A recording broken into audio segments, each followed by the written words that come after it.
আমি এজন্য দাড়ি রাখছি, আমার রসুল দাড়ি রাখতেন। আমি এজন্য টুপি মাথায় দিছি, আমার নবী মাথা মোবারকে টুপি মাথায় পরিধান করতেন। আমি এজন্য জামা পাঞ্জাবি গায়ে দিয়ে, তিনি আমার রসুল সাল্লাল্লাহু আলাইহি সাল্লাম জামা পরিধান করতেন।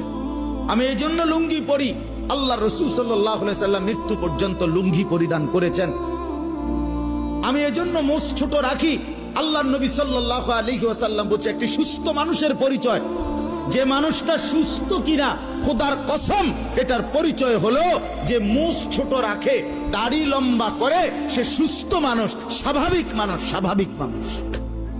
এটা হাদিস, এটা ফিতরাত, আশারুম মিনাল ফিতরা। 10টি জিনিস নবী বলছে। আমি এজন্য দাড়ি রাখছি, আমার রসুল দাড়ি রাখতেন। আমি এজন্য টুপি মাথায় দিছি, আমার নবী মাথা মোবারকে টুপি মাথায় পরিধান করতেন। আমি এজন্য জামা পাঞ্জাবি গায়ে দিয়ে, তিনি আমার রসুল সাল্লাল্লাহু আলাইহি সাল্লাম জামা পরিধান করতেন। আমি এজন্য লুঙ্গি পরি, আল্লাহ রসুল সাল্লাল্লাহু আলাইহি সাল্লাম মৃত্যু পর্যন্ত লুঙ্গি পরিধান করেছেন। আমি এজন্য মুখ ছোট রাখি, আল্লাহ নবী সাল্লাল্লাহু আলাইহি ওয়াসাল্লাম বলছে একটি সুস্থ মানুষের পরিচয়, যে মানুষটা সুস্থ কিনা খোদার কসম এটার পরিচয় হলো যে মুখ ছোট রাখে, দাড়ি লম্বা করে, সে সুস্থ মানুষ, স্বাভাবিক মানুষ, স্বাভাবিক মানুষ। এটা হাদিস, এটা ফিতরাত, আশারুম মিনাল ফিতরা। 10টি জিনিস নবী বলছে মানুষের স্বভাবজাত অংশ।